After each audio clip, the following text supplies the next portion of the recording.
Tous, nous vous souhaitons la bienvenue dans notre émission Sa rencontre sur Sar FM, la radio que tous les élèves aiment.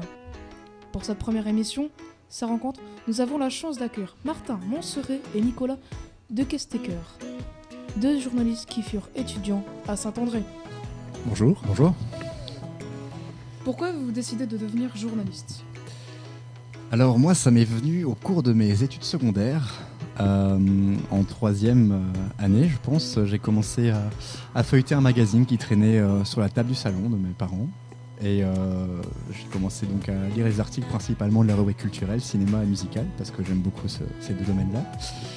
Et comme j'aimais beaucoup l'écriture, je me suis dirigé vers l'option littéraire à Saint-André. Et ça a été un tremplin vers mes futures études de journaliste. Alors pour ma part, moi c'est plutôt l'aspect curiosité qui m'a attiré dans le journalisme.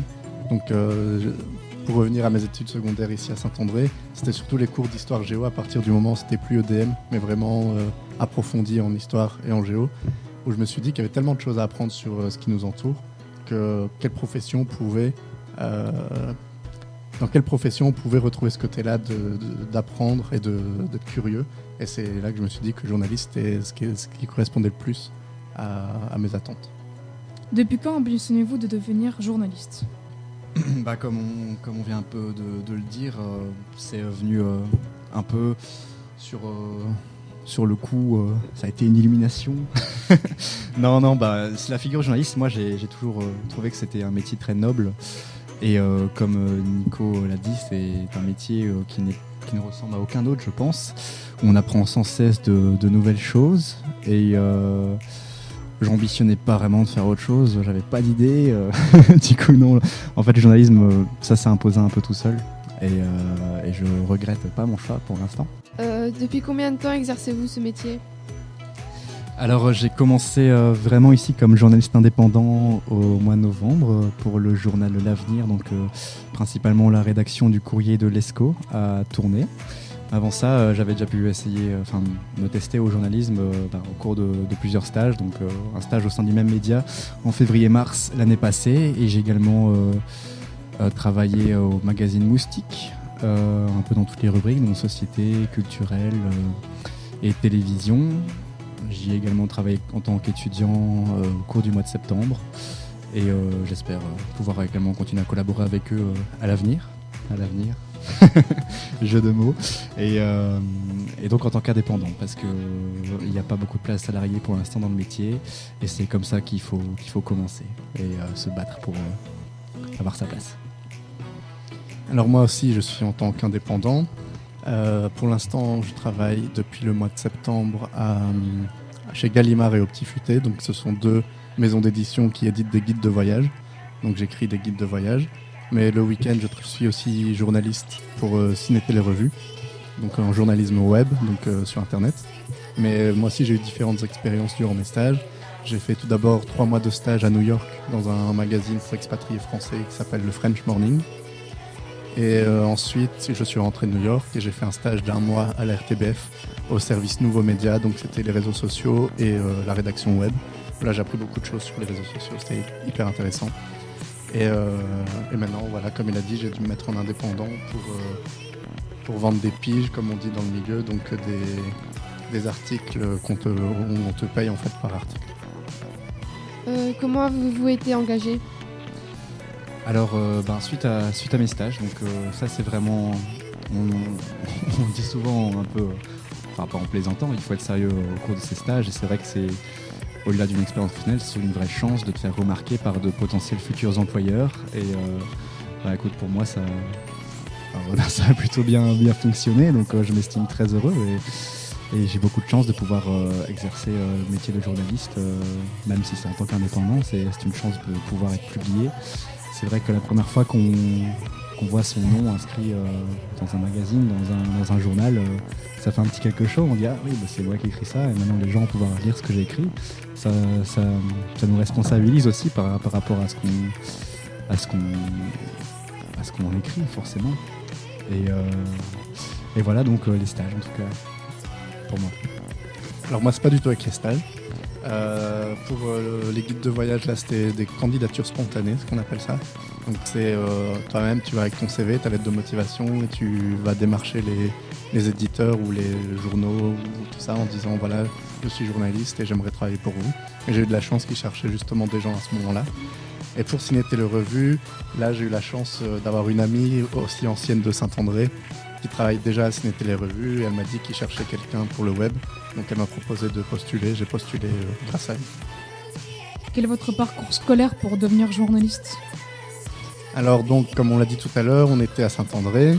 Moi j'étais en option littéraire économie, donc en 5e, en 6e. Puis après, moi je suis directement allé à Bruxelles, donc dans une école qui s'appelle l'IEX. On avait demandé à madame, je ne sais plus son prénom, Voilà pour la petite histoire. la prof d'éco, on avait demandé à la prof si on pouvait s'absenter de la classe pour aller s'inscrire, parce que c'était une inscription sur le net et c'était premier arrivé, premier inscrit. Et quand on s'est inscrit, en fait, on a... Le serveur a planté sur mon PC, Voilà. ce qui fait que j'ai dû me réinscrire, mais c'était trop tard, il n'y avait plus de place. Donc moi, je me suis inscrit, j'ai eu le temps de m'inscrire, mais lui, il n'a pas eu le temps de s'inscrire, donc il n'a pas eu la place à l'IEX. Et moi, j'ai dû chercher donc une autre école sur le côté. Je suis allé me former pendant 3 ans à la ELA, donc la Haute École Louvain-Hainaut à Tournai, en communication, donc c'était plus large, je n'étais pas pointé directement dans le journalisme. Mais je regrette pas du tout cette expérience-là parce qu'on a eu beaucoup de travaux pratiques et beaucoup de stages et c'était une opportunité que toutes les formations universitaires n'offraient pas forcément.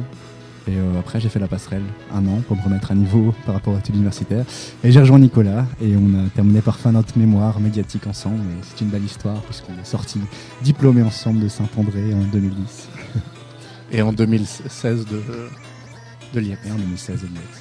Votre métier occupe-t-il beaucoup de place dans votre vie ? Comme on l'a dit tout à l'heure, comme on est indépendant, le métier prend la place qu'on a envie de lui donner, vu que c'est en fonction de la quantité de travail qu'on a envie de faire.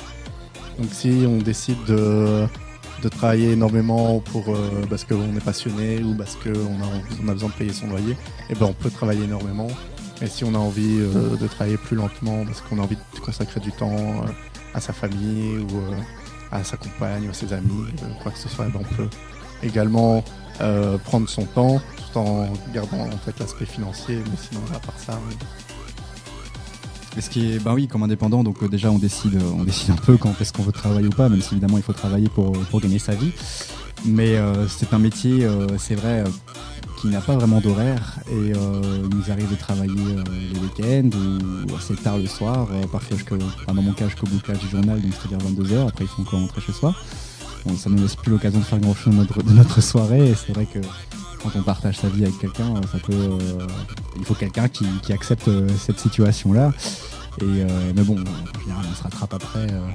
Ouais, moi, par exemple, je suis parfois amené à partir plusieurs semaines dans le cadre de mon métier de auteur, de guide de voyage. Et c'est vrai que si tu veux fonder une famille ou passer un peu de temps avec ta petite copine ou quoi, c'est parfois compliqué.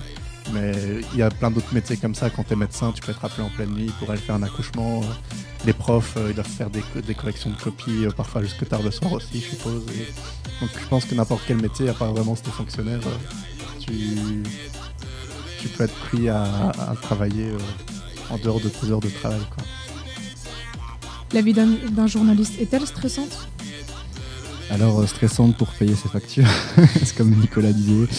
Moi je trouve que le métier en lui-même n'est pas stressant, en tout cas pas en presse locale, mais puisqu'il n'y a pas vraiment de menaces, faut juste faire attention à ce qu'on écrit, pas écrire de bêtises pour ne pas te faire taper dessus le lendemain à la rédaction par un lecteur en colère. Mais rédacteur en chef. Un métier comme je dis, le métier de journaliste a tellement de facettes. Ou par rédacteur en chef. Le métier de journaliste a plein de facettes différentes et c'est vrai que la presse locale n'est pas du tout la presse internationale. Et quelqu'un qui va faire des reportages en tant que reporter de guerre en Syrie, lui, il est certainement soumis à un stress beaucoup plus important et vital certainement. Travaillez-vous seul ou en groupe ? Moi personnellement je travaille seul et je travaille même de chez moi, donc de mon canapé de mon appartement à Bruxelles, parce que j'ai un travail d'auteur qui me prend plus de temps et le travail web à Ciné Télérevue, il faut savoir que la rédaction est fermée le week-end, donc elle est ouverte que la semaine, donc le week-end les journalistes qui travaillent pour la rédaction travaillent de chez eux. Donc moi, je travaille de chez moi.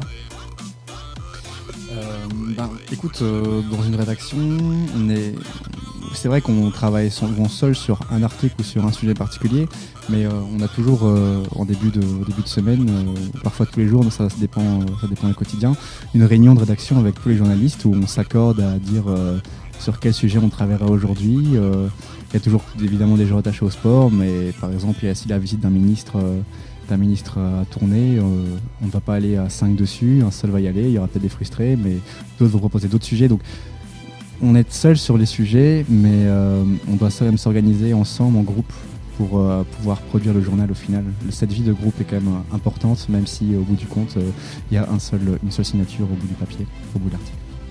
Vous pouvez retrouver la suite de cette interview dans la deuxième partie de l'émission Ça rencontre.